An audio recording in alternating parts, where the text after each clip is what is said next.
अथ मंत्रपाठः।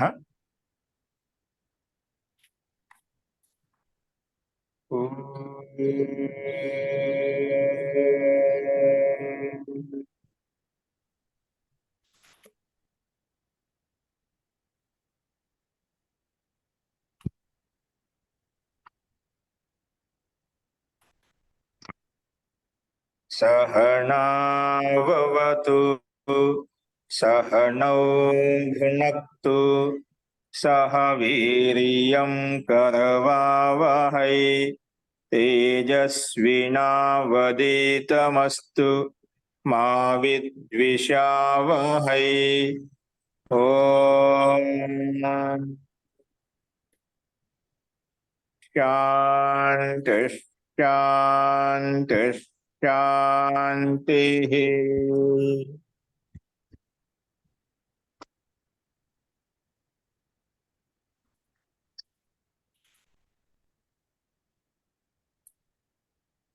सर्वेभ्यो नमः। अंदरिकी नमस्कारम। మోదీ రేపటి నుంచి మొదలు పెడుతున్నారు మోదీ చాందోగ్యోపనిషత్తు. హరి ఓం. ఈరోజు మనము చాందోగ్యోపనిషత్తు మనం ప్రారంభించుకుంటున్నాము. అది మీ అందరికీ పీడిఎఫ్ పంపించాము. ముందుగా ఈ చాందోగ్యోపనిషత్ యొక్క సామాన్య పరిచయం, మనకు తర్వాత విస్తృతమైన వ్యాఖ్య అంటూ మనకు ప్రారంభించుకున్నప్పుడు మనకు తెలుస్తుంది. ముఖ్యంగా ఈ ఉపనిషత్ అనేది చాందోగ్యోపనిషత్ అనేది సామవేదం నుంచి తీసుకుంటున్నాము. సామవేదంలో ఉన్నటువంటి మంత్రాలు ఏవైతే ఉన్నాయో, అలాగే ఏ మంత్రాలు అయితే ఉన్నాయో వాటి నుంచి గ్రహించబడింది. అలాగే సామవేదం నుంచి అయితే బ్రాహ్మణం ఉత్పన్నమైందో తాండే బ్రాహ్మణం, అందులో కూడా చాందోగ్య అనే పేరుతో ఒక బ్రాహ్మణం ఉందన్నమాట. అక్కడ అందులో చాందోగ్య బ్రాహ్మణంలో మనకు ఒక 10 ప్రపాఠకాల రూపంలో తీసుకోబడ్డాయన్నమాట. మొత్తం 10 ప్రపాఠకాలు ఉన్నాయి. కొంత అధ్యాయాల రూపంలో చెప్తారు, కొంతమంది ప్రపాఠకాల రూపంలో తీసుకుంటూ ఉంటారు. అది మనకు ఆ విషయాన్ని విభాగం చేసుకొని అర్థం చేసుకునే ప్రక్రియ. మన ప్రపాఠకాల రూపంలో తీసుకున్నా, అధ్యాయ రూపంలో తీసుకున్నా అది పెద్ద విషయం కాదు. అక్కడ మనం అర్థం చేసుకుంటే విభాగం, ఒక ప్రకరణం ఒక విభాగం చేసాం, ఇంకొక ప్రకరణం ఒక విభాగం చేసినాం. అర్థం చేసుకోవడం అనుకూలంగా సౌకర్యంగా ఉంటుంది, అది మనం విభాగం చేసుకుంటాం. అది సౌకర్యాన్ని బట్టి విద్వాంసులు తమ తమ లేఖనాలు రచించేటప్పుడు ఆ రకంగా తీసుకోబడ్డాయి ఇవి. సో మొత్తం దీంట్లో 10 ప్రపాఠకాలు ఉన్నాయని చెప్పాము.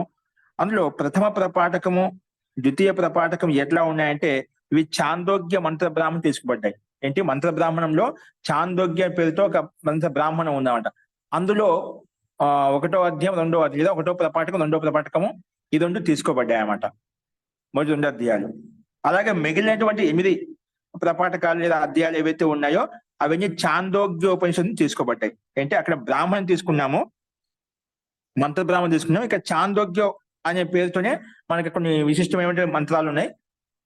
అందులోంచే ఈ మిగిలిన అంశాలని, మిగిలిన ఋషుల యొక్క అనుభవాలు, ఋషుల యొక్క దృష్టాంతాలన్నీ కూడా మనము ఇక్కడ ఈ మిగిలిన 8 అధ్యాయాలలో లేదా ప్రపాఠకాల్లో మనకు తీసుకోబడ్డాయి. ఇదొక మొత్తం 10 ప్రపాఠకాలు ఉన్నాయని చెప్పి మనం చెప్పుకోవచ్చు ఈ విషయంలో.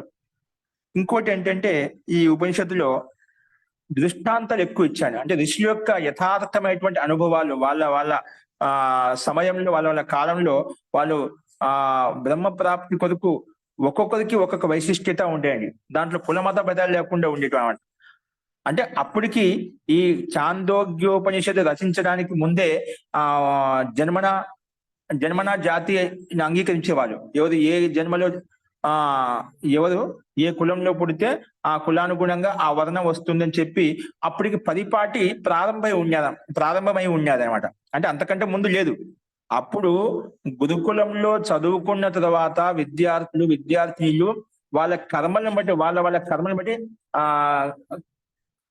వాళ్ళ యొక్క వృత్తి ధర్మాన్ని చెప్పేవాళ్ళు అనమాట, వాళ్ళ వర్ణ ధర్మాన్ని చెప్పేవాళ్ళు. కర్మాను కూడా గురుకులంలో విద్యార్థ్యం చేసిన తర్వాత ఇప్పుడు ఏ విధంగా అయితే మనం ప్రత్యేక పిల్లలందరూ స్కూల్కి పంపిస్తున్నామో అలా ప్రతి ఒక్కరు గురుకులాలకు పంపించేవాళ్ళు.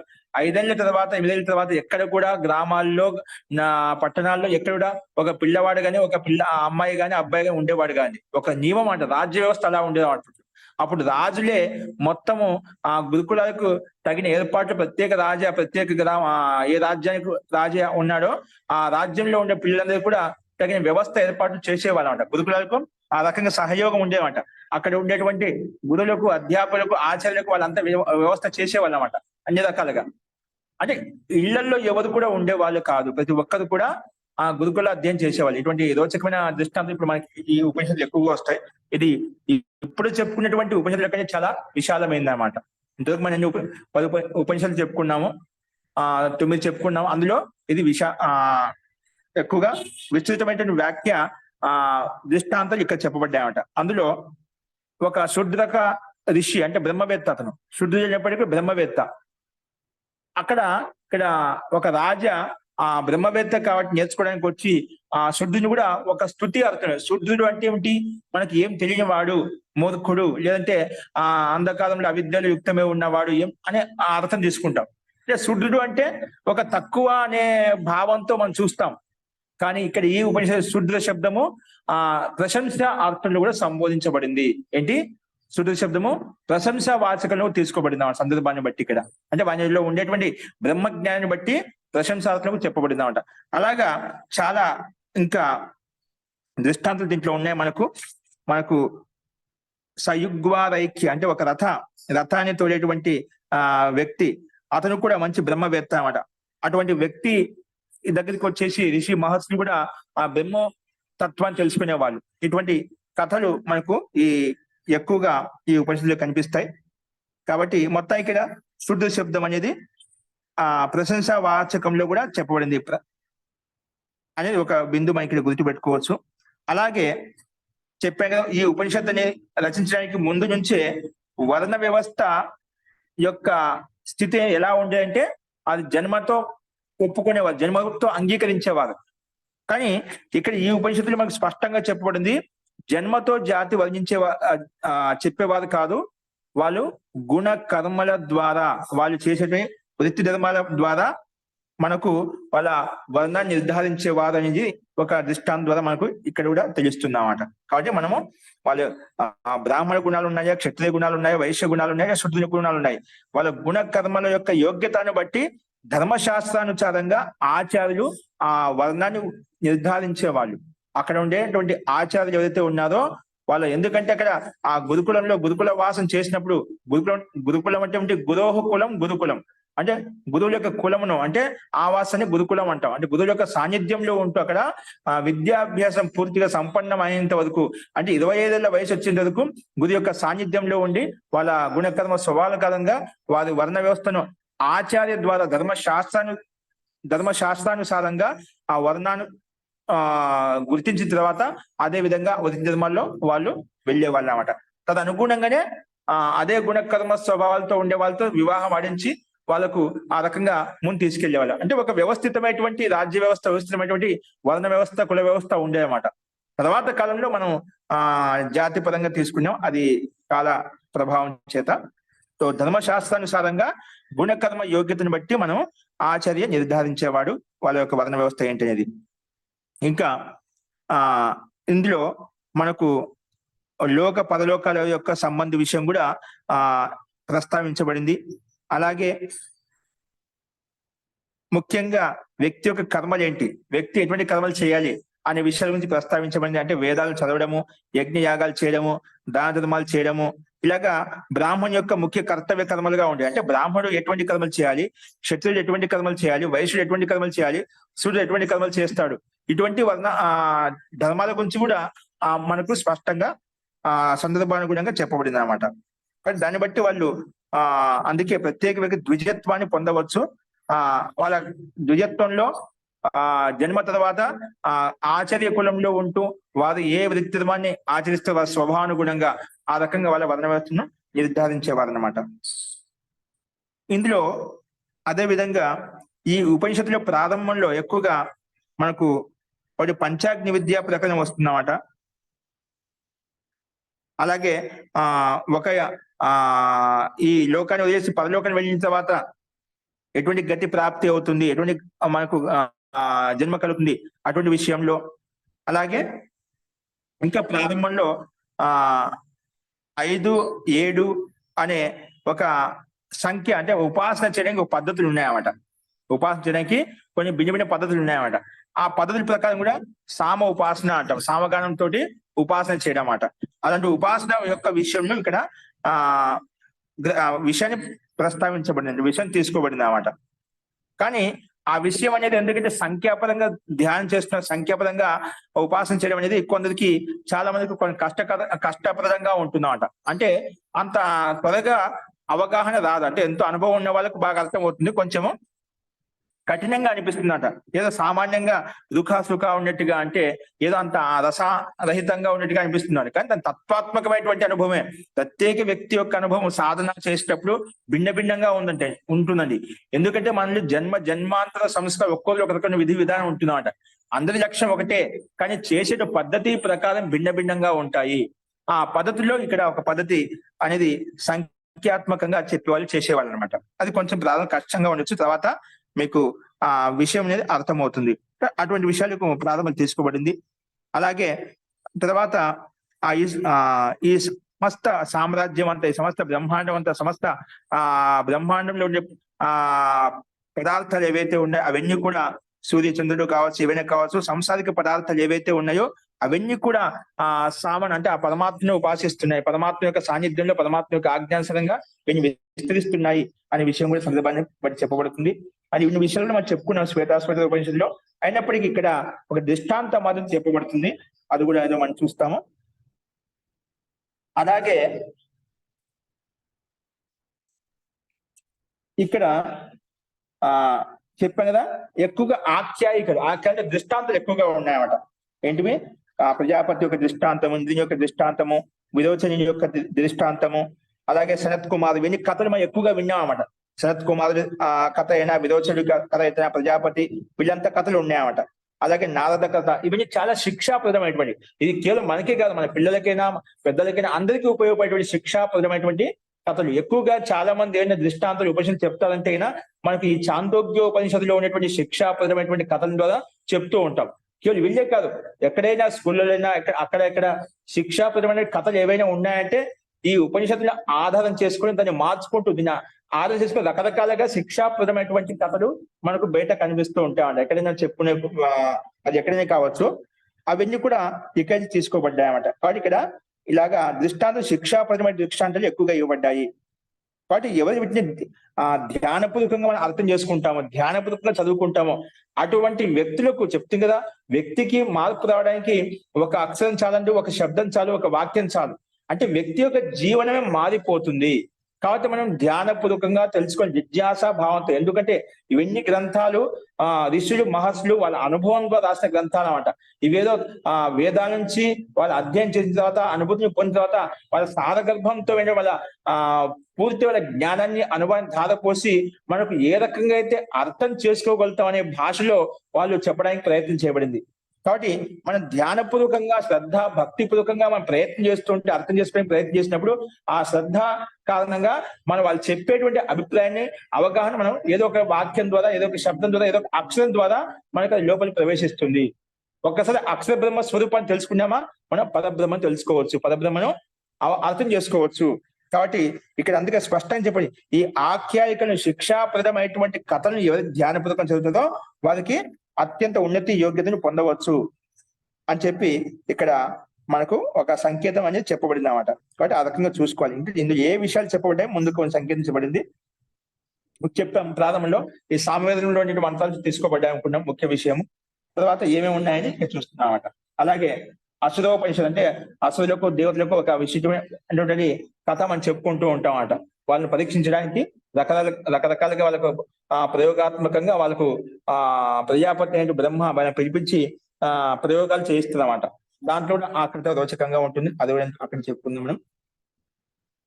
అలాగే ముఖ్యంగా ఈ ఉపనిషత్తులో ముక్తి యొక్క విషయం ఏంటండి, ముక్తి ఎంతవరకు ఉంటుంది, ముక్తి యొక్క భేదం ఏంటి, ముక్తిలో ఎన్ని రకాలు ఉంటాయి, ముక్తి యొక్క ప్రకారాలు ఏంటి అని కొంతమంది చాలా మంది ఏమంటారంటే ముక్తి యొక్క ప్రభేదాలు ఉన్నాయి, ముక్తి యొక్క స్వరూపం గురించి వర్ణించబడింది. దీంట్లో కొంచెం వ్యాఖ్యాకారులు ముక్తి యొక్క స్వరూపంలో ఇక్కడ ముక్తికి ప్రభేదం అంటూ ఏం లేవు. ముక్తి అనేది ముక్తి కలగటానికి ముందు సాధకుడు ఎవరైతే ఉన్నారో, ముక్తి కలగడానికి సాధకుడు అంటే కొంతమంది దీన్ని ఈ ఉపనిషత్తు అర్థం చేసుకునే వాళ్ళు ఎలా చెప్తారంటే, మోక్షానికి వెళ్ళిన తర్వాత, ముక్తి కలిగిన తర్వాత అంటే మోక్షానికి వెళ్ళిన తర్వాత అక్కడ కూడా భిన్న భిన్నంగా ఉంటుంది, భిన్న భిన్న రకాలుగా ఉంటాయి, భిన్న భిన్న ప్రకారాలు ఉంటాయి అని కొంతమంది ఆ రకంగా ప్రస్తావిస్తున్నారట, కొంతమంది ఆ రకంగా వాళ్ళ శైలిలో చెప్తున్నారట. కానీ ఇక్కడ వాస్తవంగా ఏమంటే, అక్కడ ముక్తిలో వెళ్ళిన తర్వాత అందరూ సమానం అయిపోతుంది. ఎందుకంటే బ్రహ్మ ఆనందాన్ని పొందడంలో దాంట్లో భేదభావం అంటూ ఉండేది, అంటే భిన్న భిన్నత అంటూ ఉండదు. ఇక్కడ ఈ వ్యక్తికి యోగ్యత ఈ రకంగా ఉంది, ఈ వ్యక్తికి యోగ్యత అలా ఉందని చెప్పి, అంటే బ్రహ్మలోకంలో బ్రహ్మానందంలో బ్రహ్మలో ఓతప్రతమైనప్పుడు అందరికీ పరమాత్మ యొక్క ఆనందం సమానంగా ఉంటుంది. అలాగే ఈ బ్రహ్మతత్వాన్ని పొందడానికి ముందు, అంటే బ్రహ్మలోకానికి మోక్షలోకానికి వెళ్ళడానికి ముందు శరీరం త్యాగం చేసి, అంతకంటే ముందు జీవన ముక్తి అవస్థ ఏదైతే ఉందో, అంటే జీవించి ఉన్నప్పుడే అతనికి ముక్తి తెలుస్తున్నాడు. ఈ శరీరం త్యాగం చేయగానే నేను ముక్తిలోకానికి వెళ్తాను, నాకు మళ్ళీ జన్మ అంటూ నాకు ఉండదు తెలిసిపోతుంది ఆ వ్యక్తికి. ఆ ధ్యానం ద్వారా సమాధి ద్వారా నేను కర్మబంధం తెంచేసుకున్నాను, కర్మలు నాకు ప్రారంభ కర్మలు ఏవి దగ్ధబీజభావం చేశాను, అటువంటి జీవనముక్త అవస్థ అంటాడు. ఆ జీవనం ఉండగానే ఆ ముక్తి అవస్థ అతను తెలుస్తున్నాడు. అక్కడ జీవనముక్తి అవస్థను పొందినటువంటి వ్యక్తులు, ఋషులు చాలా మంది రకరకాలుగా ఉంటారు. ఇప్పుడు మనం ఉపనిషత్తులు ఇచ్చే మంది ఋషులు చెప్పుకున్నామట. అంటే ఒక్కొక్క విషయాన్ని తీసుకొని మనం బ్రహ్మతత్వాన్ని పొందాలంటే పరమాత్మ సాక్షాత్కారం చేసుకున్నారు. కొందరు ప్రకృతిని ఆధారం చేసుకుని, కొంత జీవాత్మని ఆధారం చేసుకుని, కొంత డైరెక్ట్ గా పరమాత్మ ఆధారం చేసుకుని, కొంత సంసారంలో ఉండే పదార్థంలో సంసారంలో ఆ ఘటన చూసి వైరాగ్యం ఉత్పన్నమైన వాళ్ళు ఉంటారు. రకరకాలైన ఆ విషయాన్ని ఆధారభూతం చేసుకొని వ్యక్తికి ఆ పరమతత్వాన్ని యథార్థమైన విద్యను నేర్చుకుని అభ్యసించి ఆ పరమాత్మత్వాన్ని తెలుసుకునే వాళ్ళు భిన్న భిన్నంగా ఉన్నదన్నమాట. కాబట్టి ఈ ముక్తి మోక్షానికి వెళ్ళటానికి ముందు వాళ్ళు ఋషుల్లో భిన్న భిన్న యోగ్యత ఉండొచ్చు అండి, భిన్న భిన్న యోగ్యత ఉండొచ్చు, అంటే ఒక్కొక్క విషయంలో యోగ్యత ఉంటుందన్నమాట. కాబట్టి మోక్షానికి వెళ్ళడానికి ముందు ప్రభేదాలు ఉండొచ్చు, కానీ ముక్తికి వెళ్ళిన తర్వాత మాత్రం అందరికీ ఆనంద ప్రాప్తి సమానంగా ఉంటుంది, దాంట్లో ఎటువంటి విభేదాలు ఉండవు. కానీ ఈ ముక్తి యొక్క అలా చెప్పిన తర్వాత ఈ ముక్తి యొక్క అవధి ఎంతవరకు ఉంటుంది, పరాంతకాలం వరకు ఉంటుందా, ఎంతవరకు ఉంటుంది, మరి తిరిగి వస్తామా, తిరిగి రామా ఏంటి, ఆ విషయంలో కూడా మనకు ముక్తి యొక్క అవధి గురించి ప్రస్తావించబడింది. చాలా మంది అంటుంటారు ఎంత ముక్తి యొక్క అవధి ఎంత ఉంటుంది అంటే, మామూలుగా ఒక లెక్క గణన చేస్తున్న 43,20,000 వర్షంల వరకు ఒక చతుర్యుగం. ఏం చెప్పాను ఇప్పుడు, చతుర్యుగం అంటే ఏంటి, మనకు ఇప్పుడు మనకు కలియుగం నడుస్తుంది కదా, 4 యుగాలు గడిచిపోయామాట. సత్యయుగం, ద్వాపరయుగం, త్రేతాయుగము, కలియుగం నడుస్తున్నామట. ఈ చతుర్యుగము ఎంతవరకు ఉంటుందంటే 43,20,000 సంవత్సరాలు. 43,20,000 సంవత్సరాలు ఒక చతుర్యుగం అని చెప్పుకున్నామట. అలాగే 2,000 చతుర్యుగాలు ఒక అహోరాత్రం చెప్పుకుంటామట. ఇది కూడా కాలగణన కూడా ఒక్కొక్క రకం ప్రస్తావిస్తుంది అన్నమాట. కాబట్టి ఈ రకంగా మనం దాన్ని పోల్చుకుంటూ వెళ్తేనా మనకు ముక్తి యొక్క అవధి అనేది చాలా ఇంకా అనంతకాలం వరకు ఎక్కువ దీర్ఘకాలంగా ఉంటుందన్నమాట. అంటే 4 అరబుల అంటే 31 నీలముల 10 కరబులు అంటామట. 10 కరబుల 40 అరబ్ వర్షములు, అంటే చాలా దీర్ఘకాలం వరకు ముక్తి యొక్క అవధి ఉన్నాడు. ఇక్కడ ఏమని చెప్పాను, నీలము, పద్మము, కరబ్ అని చెప్పి మనం సంఖ్యను దాటుకుంటూ వెళ్ళిపోతున్నా ఇవన్నీ మనకు చాలా ఇదిగా ఉంటున్నమాట. అలాగే అంతిమంలో గత మహాశంఖం వరకు వెళ్ళిపోతామట. అలాగా ఇక్కడ ముక్తి యొక్క అవధి సంఖ్య ఎలా అంటే 31 నీలముల 10 కరబముల 40 అరబ్ వర్షముల వరకు మనకు, అంటే చాలా దీర్ఘ దీని పరాంతకాలం ఎందుకంటే ఎక్కువ అవధి కాలం ఉంది కాబట్టి ఆ రకం ప్రస్తావించుకుంటాం. అంత అవధి వరకు అక్కడ ముక్తిలో మోక్షంలో పరమాత్మ ఆనందాన్ని పొందుతూ ఉంటాము అని చెప్పి ఇక్కడ ఒక సంఖ్యాత్మకమైనటువంటి, దీంట్లో సంఖ్యలో చాలా మంది వ్యత్యాసం ఉంటాయి, అది వేరే విషయం. కానీ అనంతకాలం వరకు ఉంటుంది. చిన్న మనకు లెక్కలని, ఎందుకంటే చాలా గణ చెప్పడం కొంచెం సంకల్పాఠం చెప్పేటప్పుడు ఇంకోటి ఏంటంటే కొన్ని కాలగణంలో వ్యత్యాసాలు వచ్చాయి కాబట్టి కాల ప్రభావం చేత అది కొంచెం తేడా ఉంటుంది, వ్యత్యాసం. కానీ దాదాపుగా శాస్త్రంలో చెప్పిన విధంగా మనకు అది ఒకటే అన్నమాట. కాబట్టి ఇప్పుడు కోట్లలో ఉన్నప్పుడు అక్కడ చిన్న వేలల్లో మనకి వ్యత్యాసం వస్తే పెద్ద వ్యత్యాసం కాదనమాట, అది సామాన్యమైంది అన్నమాట. కాబట్టి ఈ రకంగా ముక్తి అంటే ఏమిటి, ముక్తి యొక్క స్థితి పొందడానికి ముందు స్థితి యోగ్యత ఎలా ఉంటుంది, ఏ విధమైన సామర్థ్యం ఉంటుంది, ఎటువంటి శక్తి ఉంటుంది, ముక్తి వెళ్ళిన తర్వాత ఎటువంటి స్థితి ఉంటుంది, పరమాత్మ యొక్క ఆనందానుభూతి ఎలా ఉంటుంది, ఇటువంటి ముక్తి యొక్క సందర్భాన్ని గురించి పూర్తిగా ఉల్లేఖించబడుతుంది అని చెప్పి ఇక్కడ శంకరాచార్య కావచ్చు, అనేక మంది టీకాకారులు కావచ్చు, చాలా మంది రకరకాలుగా ఈ ఉపనిషత్తు గురించి ప్రస్తావించారు. కాబట్టి ఇటువంటి విషయాలని మనం ప్రస్తావించుకుందాం. అందులో ఈరోజు మనం ముందుగా ఒక మొట్టమొదటి ఖండాన్ని మనం ప్రస్తావించుకున్నాం. అందులో ప్రారంభంలో ఇక్కడ అధ్యాయ రూపంలో కనిపిస్తుంది చెప్తే ప్రథమ ఖండ రూపంలో కూడా చెప్పుకుంటుంటాం. ప్రథమోధ్యాయ ప్రథమ ఖండ, ప్రథమాధ్యాయంలో ప్రథమ ఖండం. ఓకేనా? ప్రపాఠకం చెప్పిన కదా, అలాగా ఇక్కడ ఒక్కోసారి ఒక రకంగా ఉంటుంది. మీకు ఈ పీడిఎఫ్ ఎలా ఉంది, ప్రపాఠక రూపంలో ఉండొచ్చు. మీకు ఇంకోటి పీడిఎఫ్ పెట్టాను మీ దగ్గర, ఏదో తెలియదు, నేను ఇప్పుడు ప్రస్తుతానికి తీసాను, నాకు అనిపించింది. ఓకేనా? సరే, ఏదైనా మంత్రాల మటుకు ఏ దాంట్లో అన్ని ఒకే విధంగా ఉంటాయి. చూడండి, ఇక్కడ మొట్టమొదటి ప్రపాఠకంలో ఇప్పుడు మొట్టమొదటి అధ్యాయంలో ప్రథమ అధ్యాయంలో ప్రథమ ఖండం అని చెప్పి, అలా ప్రథమ ప్రపాఠకంలో ప్రథమ ఖండం అని చెప్పుకుంటాడు. అక్కడ రెండు ఒకటి అనమాట. అస్తు, ఇక్కడ ఈ ప్రథమ అధ్యాయంలో ప్రథమ ఖండంలో మొట్టమొదటి అంటే ఉద్గీతం, అంటే ఉద్గీత వాచ్యం అంటే బ్రహ్మోపాసన. ఆ బ్రహ్మకు ఉపాసన ఎలా చేయాలి, ఆ ఉద్గీతం ఏంటి, ఆ ఉద్గీతం ఏంటి ఓంకారం. ఓకేనా? ఆ ఓంకారం యొక్క ఉపాసన చేయమని చెప్పి మనకు ఇక్కడ స్పష్టంగా చెప్పబడింది. ఉద్గీతాన్ని ఉపాసించాలి అంటే ఓం ఇక్కడ ఉద్గీతం నామం కాబట్టి ఆ ఉద్గాతం ద్వారా మనము ఆ పరమాత్మను ఉపాసించాలి అనే మంత్రం ఇక్కడ ప్రారంభంలో మనకు చెప్పబడింది. చూడండి, ఇక్కడ మీకు కనిపిస్తుంది, ఓం ఇత్యేతత్ అక్షరం ఉద్గీతం ఉపాసీత. ఓం అనేది ఉద్గీతం అన్నమాట. అంటే సామగాంధుని ఆ రకరకాల పద్ధతులతో మనం ఉపాసన ద్వారా మనం చేస్తూ ఉంటామట. అందుకే ఓం ఇత్యేతద్ అక్షరం, ఓం అనే ఈ అక్షరాన్ని ఉద్గీతం, అక్షరం ఉద్గీతం, అక్షరూపమైన ఉద్గీతాన్ని ఉపాసీత ఉపాసన చేయాలి. ఎందుకంటే ఓం ఇది త్రిద్గాయతి, ఓం ఇది ఉద్గీతం అని చెప్పుకున్నాం కదా. ఓం ఇది ఉద్గాయతి, ఓం ఇది ఉద్గాయతి, తస్య ఉప వ్యాఖ్యానం.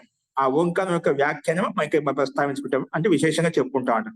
కాబట్టి ఓంకి మహిమ ఎందుకంటే వేదంలో, శాస్త్రాల్లో ఒక గాయన రూపంలో, అంటే ఒక పాట రూపంలో చెప్పబడిందండి. మనం గాయత్రి మంత్రం చేసినా, ఓంకార రూపం చేసినా దాని ధ్వని అనేది భిన్న భిన్నంగా ప్రస్తావిస్తుంటాం అంట. అంటే ధ్వనిలో రకరకాల ప్రకారాలు ఉంటాయంట. మన గాయత్రి మంత్రం కూడా చెప్పిన సామగాన రూపంలో భిన్న భిన్నంగా ప్రస్తావిస్తామంట. అది ప్రకార శైలి భిన్నంగా ఉంటుంది. అందుకే ఇక్కడ వేద ఓంకారం యొక్క మహిమ, ఓంకారం అనేది మనము ఎక్కడ ఏం చేసినా, ఏ శుభకార్యం చేసినా, ఏం చేసినా, ఎందుకంటే ఓం అంటే సర్వరక్షకుడు. ఆ పరమాత్మ యొక్క సమస్త నామాలు ఏవైతే విష్ణు, బ్రహ్మ, మహేశ్వరుడు, నారాయణుడు అని చెప్పి రకరకాలు చెప్పుకుంటాము, హరి అని చెప్పి చెప్పుకుంటామో, ఇవన్నీ కూడా సమస్త నామాలు ఈ ఓంకారంలో ఇమిడి ఉన్నాయి. ఈ ఓంకారం సర్వరక్షకుడు, అందరినీ అన్ని రకాలుగా రక్షించేవాడు ఆ పరమేశ్వరుడు. ఆ పరమేశ్వరుడు నామం ఏంటంటే ఓంకారం. తజ్జపస్తదర్థ భావన చెప్పుకున్నాం, యోగశాస్త్రం చెప్పుకున్నాం. తస్య వాచక ప్రణవ, తస్య తస్య తస్య పరమేశ్వరస్య వాచక శబ్దం అంటే ప్రణవ, ప్రణవం అంటే ఉద్గీత, ఉద్గీతం అంటే ఓంకారము. ఆ ఓంకారాన్ని మనం ఉపాసించాలి అని చెప్పి ఇక్కడ ఈ అనేక శాస్త్రాల్లో చెప్పబడుతుందన్నమాట. కాబట్టి ఈ ఉపనిషత్తులో ఈ ఓంకారానికి విస్తృత వ్యాఖ్య మనం చెప్పుకుంటామట. ఇక్కడ మనకు జప ఉపాసన ప్రకరణంలో ఇక్కడ మనకు మామూలుగా ఈ ఓం శబ్దం ఎలా వచ్చిందంటే అవరక్షణీయ ధాతు చేత తయారు చేసుకుంటాం. అవరక్షణీయ ధాతు చేత మనము ఈ ఓంకార శబ్దం తయారు చేసుకుంటామట. కాబట్టి ఆ ఓంకారుని ఈశ్వరుని యొక్క నామము. ఇది ఆ ఈశ్వరుడు ఎక్కడ ఉన్నాడంటే మనం చెప్పుకున్నాం, ప్రత్యేక ప్రాణిలో, సమస్త ప్రాణుల్లో ఆ హృదయాకాశంలో ప్రవేశించి ఉన్నాడు. ఈ సృష్టిని, బ్రహ్మాన్ని సృష్టించిన తర్వాత, రచించిన తర్వాత ఆ పరమాత్మ అంతటా ఓతప్రోతమై ఉన్నాడు. మనుషుల యొక్క హృదయంలో కూడా అతని యొక్క వాసం ఉంది. కాబట్టి అటువంటి పరమేశ్వరుని యొక్క వాసాన్ని మనము ప్రార్థించాలి, ఉపాసనగా మనం స్తుతించాలి అని చెప్పి మనకు ఇక్కడ ప్రస్తావించబడుతుంది. ఇక్కడ ముందు ఒక రకంగా చూస్తేనా, మనం పద విభాగం పూర్వకం చూస్తేనా, ఓం ఇత్యేతద్ అక్షరం ఉద్గీతం ఉపాసీత, ఇన్ని పదాలు ఉన్నాయి ఇక్కడ. ఓం ఇతి ఏతద్ అక్షరం ఉద్గీతం ఉపాసీత పద విభాగం చేసుకుంటే, అంటే ఏతద్ అక్షరం, దీన్ని విభాగం చేస్తున్నాడు. ఏతద్ అక్షరం, ఈ అక్షరము. అక్షరం అంటే అవినాశి, ఎప్పుడు దీనికి ఆ పరమాత్మకు సత్తా ఎప్పుడు నష్టం కాదన్నమాట. అక్షరం అంటే నా క్షరతీతి అక్షరం, ఎప్పుడు క్షరితం కాదు. ఆ పరమాత్మ సత్తా ఎప్పుడు నష్టం కాదు. మన జీవాత్మ శరీరం నష్టం అవుతుంది, ప్రకృతి నష్టం అవుతుంది, కానీ ఆ పరమాత్మ యొక్క సత్తా, పరమాత్మ యొక్క అస్తిత్వం ఎప్పుడు నష్టం కాదు. అందుకే అంటే అవినాశి స్వరూపుడు ఆ పరమేశ్వరుడు, వినాశం ఎప్పుడు పొందడు. అందుకే అక్షరం అంటే ఏతద్ అక్షరం, అవినాశి స్వరూపుడు అంటే ఆ అక్షర బ్రహ్మ ఎవరైతే ఉన్నారో, ఏతద్ అక్షరం ఉద్గీతం. ఉద్గీతం అంటే ఉచ్చస్వరంతో పాడేటువంటి ఆ అక్షరం ఏంటిది? ఓంకారం అట. ఉచ్చస్వరంతో ధ్వనించేటువంటి, ఉచ్చరించేటువంటి ఓం ఇతి అంటే ఓం ఇతి ఓంకారాన్ని ఉపాసీత, ఉపాసన చేయాలి. ఆ ఓం అంటే అవినాశి స్వరూపంతో యుక్తమైనటువంటి అక్షర పరబ్రహ్మ స్వరూపం, ఆ పరమేశ్వరుని యొక్క నామం. అటువంటి నామాన్ని, ఆ పరమేశ్వరుని యొక్క నామాన్ని ఉచ్చస్వరంతో ఉచ్చ ధ్వనియుక్తంగా, లయబద్ధంగా ఆ పరమేశ్వరుని యొక్క నామాన్ని, ఓంకార రూపాన్ని ఉపాసీత, ఉపాసన చేయాలి. ఎందుకు చేయాలి? ఎందుకంటే ఓం ఇతి ఓంకారము ఉద్గాయతి అంటే ఎవరైతే ఈ రకంగా ఉచ్చస్వరంతో పాడుతారో అటువంటి వ్యక్తికి ఆ పరమాత్మ యొక్క సాక్షాత్కారం, పరమాత్మ యొక్క ఆనందానుభూతి కలుగుతుంది. అందుకే ఆ ఓం ఇతి ఓంకారాన్ని ఉద్గాయతి అంటే ఉచ్చస్వరంతో మనకు ఆ పరమాత్మ యొక్క సాన్నిధ్యాన్ని, పరమాత్మ ఆనందం పొందడం కొరకు ఈ రకంగా ఉచ్చరిస్తూ ఉంటారు, ఆ రకంగా ఉపాసన చేస్తూ ఉంటారు చాలా మంది. అందుకే తస్య ఉపవ్యాఖ్యానం, తస్య ఉపవ్యాఖ్యానం అంటే ఈ ఓంకారం యొక్క వ్యాఖ్యానం మనం క్రమంగా చెప్పుకుంటామట. ఎందుకు ఉపాసన చేయాలి ఇది ఇంకా వివరంగా వస్తున్నాడు. ఓంకారం ఎందుకు ఉపాసన చేయాలి? చాలా మంత్రాలు ఉన్నాయి కదా, చాలా శబ్దాలు ఉన్నాయి కదా, అది ఇప్పుడు చేర్చుకోవడం ప్రశ్న కలగచ్చు అన్నమాట. ఎందుకనేది తస్య ఉపవాఖ్యానం, ఓంకారాన్ని ఎందుకు ఉచ్చస్వరంగా మనం ధ్యానించాలి, ఎందుకు ఉపాసన చేయాలి, ఇంకే వేరే మంత్రం తీసుకోవచ్చు, వేరే శబ్దం తీసుకోవచ్చు, వేరే అక్షరాలు తీసుకోవచ్చు కదా, ఇవన్నీ పరమాత్మ యొక్క వాచిక శబ్దాలే కదా. ఇప్పుడు అంతా పరమాత్మక వాచిక శబ్దాలు అయినప్పుడు ఆ ఓంకారం ఎందుకు అంటే దానికి ముందు చెప్పుకున్నాం, ఆ ఓంకారం పరమాత్మ యొక్క నిజనామం, ముఖ్యమైన నామం. ఆ ఇప్పుడు ఏవైతే మన లోకంలో ప్రశ్న 101, 108 అని చెప్పి ఆ పరమాత్మ యొక్క అనేక నామాలు చెప్పుకుంటామో అవన్నీ కూడా ఈ ఓంకారంలో ఇమిడి ఉన్నాయి, ఓంకారంలో ఓతప్రోతం అవుతాయి. ఇవన్నీ కూడా గుణకర్మలను బట్టి ఆ పరమాత్మకు రకరకాలుగా మనం బ్రహ్మ, విష్ణు, మహేశ్వరు అని చెప్పి రకరకాల పేర్లు పెట్టుకున్నాము, అవి కర్మను బట్టి. అది మనం ఇక్కడ అర్థం చేసుకోవాలి. తస్య ఉపవ్యాఖ్యానం, ఆ ఉపవ్యాఖ్యానం మనం చెప్పుకుంటామంట క్రమంగా. ఏమేంటి ఓంకారంలో ఏ తత్వాలు ఉన్నాయి, ఏ రకంగా దాన్ని ఉపాసించాలి, ఏ రకంగా అర్థం చేసుకోవాలి, ఏ రకంగా ప్రవేశించాలనే విషయాన్ని కూడా మనకు స్పష్టంగా చెప్పబడతాయి, కింద చెప్పబడతాయి అన్నమాట. కాబట్టి ఓం అనే ఉద్గీతాన్ని ఉద్గాత ద్వారా మామూలుగా మనం చెప్పుకుంటప్పుడు సోమయజ్ఞం అని ఉందన్నమాట. ఆ సోమయాగంలో సోమయజ్ఞం ఎట్లా చేస్తామంటే ఆ సామగానం అనేది చాలా కొంచెం గాయన రూపంలో ఉంటుంది, పాట రూపంలో ఉంటుంది అన్నమాట. కానీ సోమయజ్ఞంలో అయితే ఉచ్చస్వరంతో మనం దీన్ని ఓంకారాన్ని ఉచ్చరించడానికి ధ్వని భిన్న భిన్నంగా ఉంటుందన్నమాట. అది మీరు చూసే యజ్ఞ యాగాలు చూసిన వాళ్ళు సోమయాగం కానీ అక్కడ పని చేసేటప్పుడు సామగానం చేసినప్పుడు చూడండి, ఆ ఓంకారానికి గతి భిన్న భిన్నంగా, ధ్వని భిన్న భిన్నంగా ఉంటుందన్నమాట. అటువంటి అవి ఎక్కడ భిన్న భిన్నంగా ఉంటే దానికి కొన్ని 7 రకాల యజ్ఞాలు ఉన్నాయి. ఏంటి? సోమయజ్ఞంలో 7 రకాలు ఉన్నాయన్నమాట. అవి ఏంటి అంటే పేర్లు వినే ఉంటాం. అగ్నిష్టోమ యాగము, అత్యగ్నిష్టోమ యాగము, ఉక్త యాగము, షోడశి యాగము, వాజపేయ యాగము, అతిరాత్ర యాగము, అప్తోరియామ యాగము. ఇవన్నీ మనకు పూర్వ మీమాంసలో వస్తాయండి. పూర్వ మీమాంసలో కర్మకాండంలో అక్కడ స్పష్టంగా ఇవన్నీ యాగాలు చేస్తున్నాయి. ఇప్పుడు అక్కడ కూడా చేస్తున్నాయి. ఇంకా పరంపర కొంచెం వికృతంగా మారిపోయి ఉండొచ్చు, కానీ పరంపర నష్టం కాలేదు. ఇప్పుడు మైసూరులో, బెంగళూరులో ఇటువంటి యాగాలు చేస్తున్నాం, గుంటూరులో కూడా చాలా చేస్తుంటారండి. అలా ఇక్కడ రాజమండ్రిలో చాలా సార్లు సోమయాగం ఇప్పుడు చేసేవాళ్ళు, చేయించేవాళ్ళు చాలా మంది ఉన్నారు. అలాంటి బ్రాహ్మణులు, అలాంటి పరిపాటి ఇంకా నష్టం కాలేదు మనకు. ఆ పరంపర దీర్ఘకాలం వస్తూనే ఉంది. కానీ సోమయజ్ఞంలో అగ్నిష్టోమ యాగము, అత్యగ్నిష్టోమ యాగము, ఉక్త యాగము, షోడశి యాగము, వాజపేయ యాగము, అతిరాత్ర యాగము, అప్తోరియామ యాగం అని చెప్పి ఈ రకంగా మనకు యాగాలు ఉన్నాయి. ఈ యాగాల్లో దాదాపుగా ప్రత్యేక యాగంలో 16 మంది రిత్వికులు ఉంటారు. ఎంతమంది ఉంటారు? 16 మంది రిత్వికులు అంటే బ్రాహ్మణులు ఉంటామట. అందులో సామవేదానికి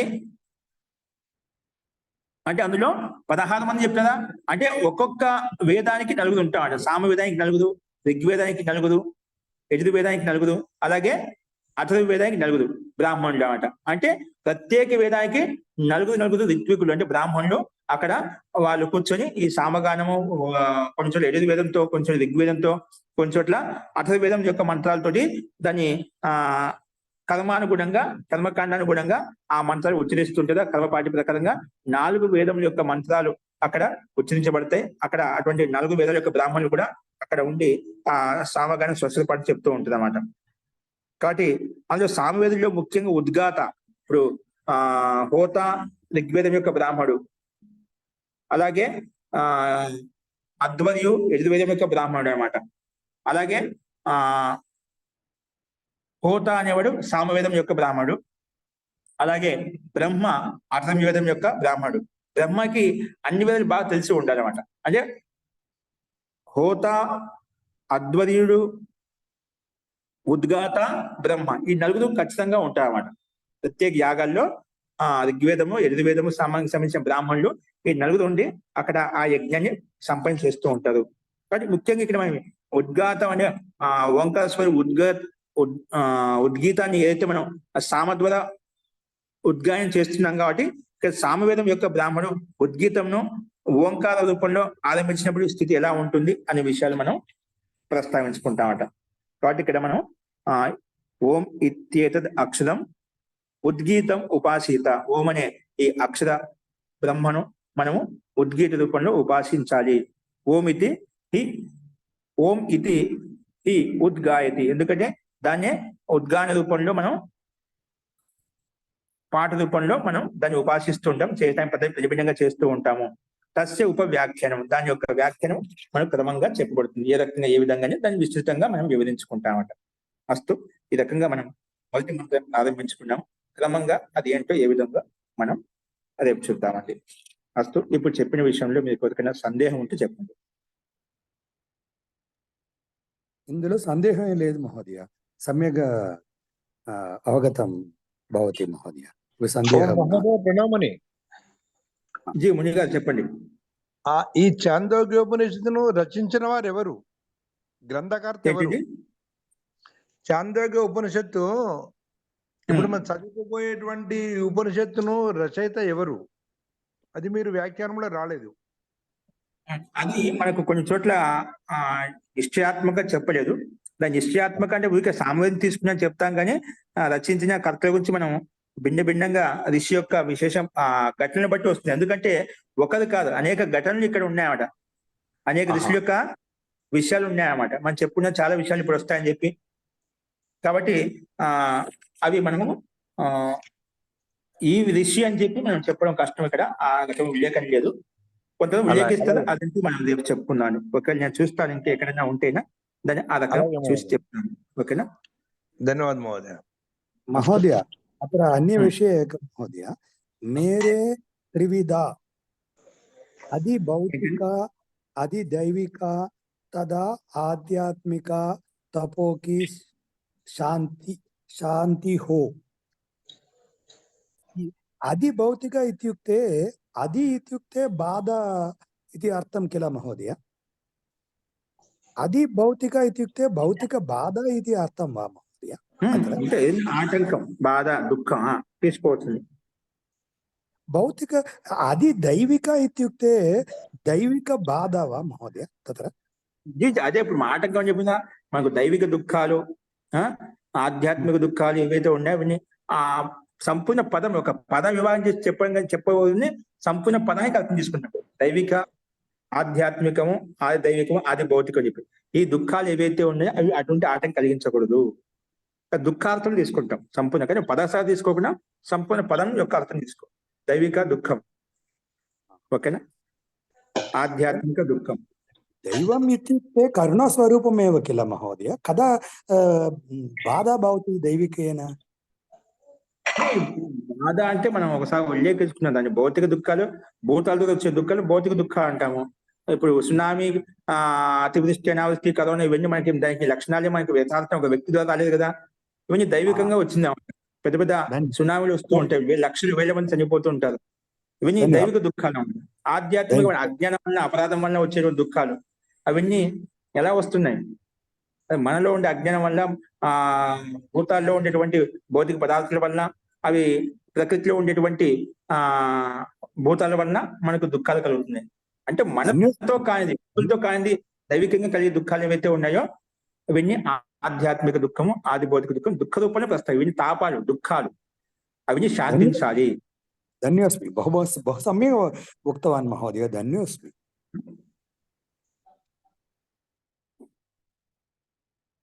अस्तु अंడి, మంత్రపాఠः।